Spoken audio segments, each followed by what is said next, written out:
começar com o Flamengo então, porque tem protesto no Ninho do Urubu, tá? Claro que um grande protesto está marcado para amanhã, mas nesta manhã e neste momento já tem torcedor por lá, acompanhando a chegada dos jogadores, não é, Mari? E principalmente também protestando contra o Vitor Pereira. Pois é, a pressão do Flamengo ganhou mais um capítulo então nesta sexta-feira. Um grupo aí de torcedores esteve na porta do Ninho do Urubu para protestar contra o momento do time. Diretoria, jogadores e técnicos foram alvo dos torcedores. Eles levaram pipoca, fogos e faixa para o protesto. Além de pedir mais raça também, o grupo cantou contra Vitor Pereira e chamou o técnico de pipoqueiro. Além de falar que o interesse do treinador é apenas dinheiro. Até rimou aqui agora nosso... Mas a pipoca é por causa do dinheiro só. O pipoqueiro é por causa do dinheiro. Foi o jeito de arrumar uma rima. Uma rima pra funcionar. O pipoqueiro vende pipoca pra ganhar o dinheiro. Sim. Não, até porque vamos combinar uma coisa. Se tem algo que... bom, a gente tem os números do Vitor Pereira aí, tá? Então, em clássicos no Brasil. Então, claro, isso conta também a passagem dele pelo Corinthians. 15 jogos, com só 3 vitórias, 3 empates e 9 derrotas. O aproveitamento, então, é inferior a 30%. Gols marcados 12, gols sofridos 17. Eu ia falar que se tem algo que o Vitor Pereira não é pipoqueiro. Porque, cara, ele tomou decisões, ele teve coragem para tomar a decisão, né? Por como ele saiu do Corinthians e para aceitar o emprego no Flamengo. Claro que pela questão esportiva, pela questão financeira. Mas alguém aceitar isso, no mínimo, corajoso né? Porque ele vai ser muito questionado, isso, nesse sentido, assim, do barulho da pressão que ele receberia e que está recebendo. De fato, eu acho, assim, que a pipoca e tal, simboliza essa coisa do demorar, talvez, a mexer no time, mas ela é mais um símbolo mesmo de protestos, tá? Joga pipoca e tal. Só pra todo mundo, né? Só pra todo mundo. Mas acho que quando a gente pega números isolados de clássicos, eles não dizem toda a verdade, né? Eles são números, eles são verdadeiros, ok. Sim.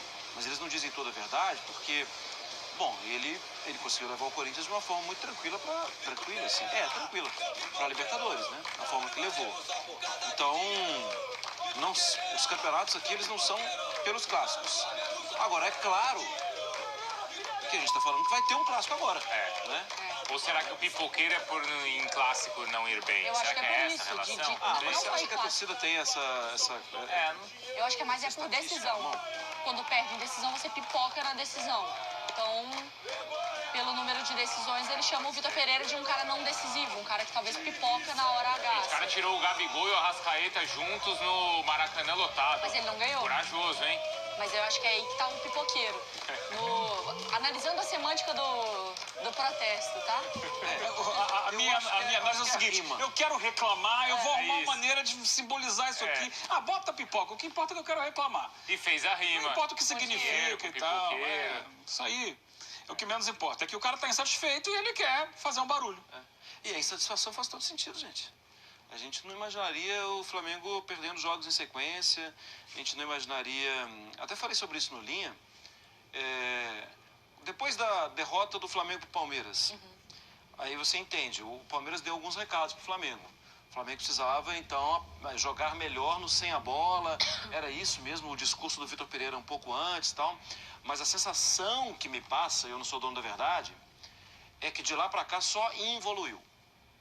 Tá. Apesar de entender que ele precisava, sim, fazer algumas mexidas. Mas aquele talvez tenha sido o que a gente mesmo apontou como um retrato não tão bonito, talvez mais bonito. Porque de lá pra cá, não jogou bem. Jogou bem alguns jogos, ok e tal. Mas não foi competitivo no nível que precisa ser. E contra o Palmeiras, é a competitividade exigida no Flamengo. É jogo grande, é jogo de quem domina o futebol brasileiro já há algum tempo, tal. Naquele jogo, 4-3. E foi um belo jogo, né? Disputado, tal. Cada um mostrando as suas virtudes, os seus defeitos naquele dia. Só que de lá pra cá, o Flamengo foi pálido. Aquela imagem foi a mais legal. E eu entendo que tá tendo, talvez aí lentamente, uma tentativa de reconstrução. Mas eu acho que não dava para ser diferente, gente. Com as exigências de calendário. Então tá bom, vou reconstruir o time. Matheus Gonçalves, Matheusão, Matheus Rui no gol e tal. Vai ter jogo agora semifinal de campeonato mundial. Claro que ele não ia fazer isso. Não ia promover isso naquele dia. A gente viu até que foi até um time talvez até mais parecido com o que era do ano passado do que com o que ele colocou, por exemplo, contra o Fluminense, né? Assim, é muito difícil porque a gente entra na casa do si. E se eu tivesse 4 rodas, eu seria um carro. Não vou falar uma moto. Também não. Eu seria um carro, mas eu não tenho 4 rodas, eu não sou um carro. Você seria 2 motos. Eu seria 2 motos. Ai, meu Deus, começou bem a sexta-feira.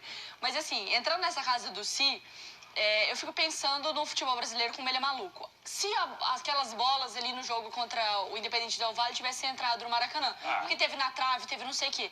A análise de um time que ainda não evoluiu, ela segue, porque ele teria feito exatamente o mesmo jogo, mas teria vencido. A análise seria a mesma do tipo, Flamengo ainda não tá bom, Flamengo não tá... Porque eu fico pensando assim, aí ganha, só que ele ganha confiança. Aí no próximo jogo ele poderia ter jogado melhor, né? E ele poderia ter... Enfim, aí eu entro em vários cis.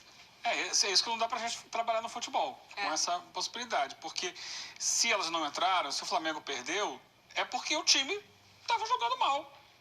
O time não estava jogando aquilo que ele pode jogar. A gente sabe, por tudo que esse time já mostrou e pelos jogadores que estão ali, pelo que eles já fizeram, a gente sabe que o Flamengo pode mostrar mais do que isso.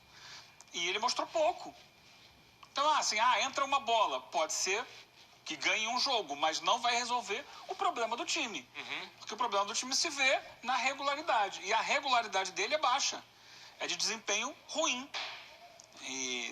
Então, assim, se tivesse acontecido, se não resolve. O que resolve é o que aconteceu de fato. Porque uma bola que bate na trave, às vezes é pela circunstância que ela foi finalizada, foi uma coisa não tão bem preparada, uma jogada não tão bem construída, que acaba tendo uma finalização que não é perfeita. A finalização, às vezes, pode ser deficiente em função do time não estar bem preparado. Então, uma coisa puxa a outra. A gente não pode avaliar a suposição, e sim a realidade. A realidade é que a gente tem visto um Flamengo abaixo do que se espera. A gente está vendo os protestos de agora, né, de hoje, agora há pouco, essas imagens, e amanhã está marcado um protesto ainda maior e aí... Oficial, né? Organizado realmente ali pelas torcidas, então a gente imagina que seja até maior do que esse que a gente viu hoje, a gente tinha ali alguns torcedores. Ele vai conseguir virar essa situação?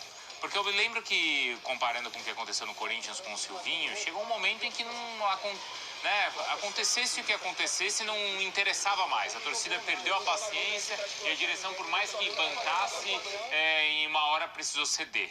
O Vitor ainda consegue virar isso? Vocês acham? Por exemplo, tem aí uma semifinal contra o Vasco.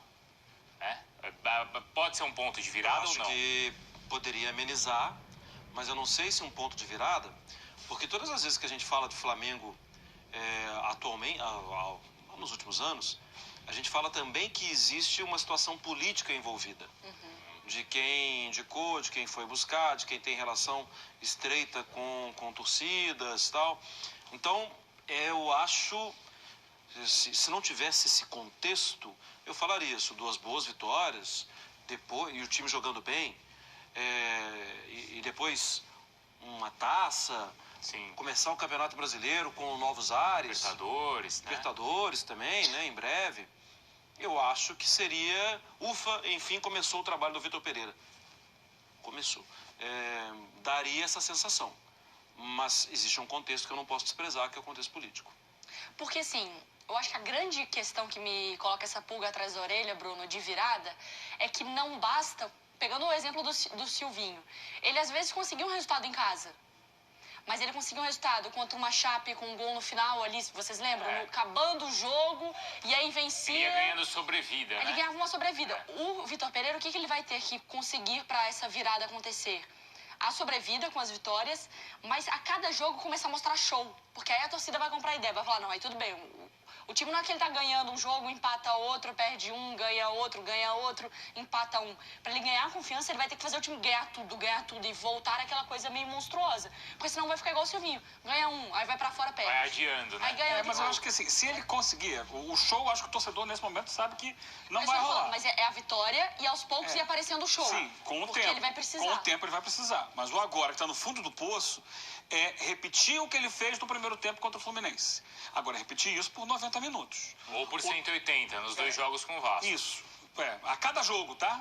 90 a cada jogo. Não pode ser só nesses 180, porque depois, passando pelo Vasco, se passar pelo Vasco, tem a final. E tem que repetir isso na final também. Final, não adianta ele tem nada. que fazer o time jogar como fez nos primeiros 45 minutos contra o Fluminense. Isso é a prioridade da torcida. Antes do espetáculo, ela quer um time que, dentro de campo, represente a garra, a vontade, a raça, a disposição, o empenho. Coisa que o Flamengo, ele conseguiu fazer o Flamengo mostrar nos primeiros 45 minutos. Só que aí vem no segundo tempo, ele próprio não se ajuda. Ele mexe mal no time. Vou falar aqui, eu vou lembrar. Vamos lá, Flamengo e Madureira, início do ano. Ele colocou o Mateusão no time. Eu estava aqui, não sei se o Bruno ou a Mari, um dos dois estava de fora. Eu falei, gente... O Bruno estava de férias. O Mateusão pode vir a ser um grande jogador no futuro. Falou. Mas ainda não está pronto para responder a uma pressão no Flamengo. O Flamengo empatou aquele jogo com o Madureira em 0-0. Foi, se não me engano, o segundo jogo do Flamengo no ano. Eu não sei se ele tira o Pedro e coloca o Mateusão depois. É isso. Não é? E naquele mesmo jogo ele colocou o Marinho de lateral esquerdo. Que foi um erro crasso. Coisa que ele voltou a fazer recentemente contra o Del Valle. Então, ele não se ajuda. Ele não colabora quando ele tira no meio do segundo tempo. O Gabigol, para colocar o Mateusão, o que o torcedor na arquibancada fala? Burro! E o Pedro no banco. E o Pedro no banco. Porque no jogo contra o Madureira, ele tinha mesmo que avaliar. Mas a avaliação não é possível que tenha sido boa.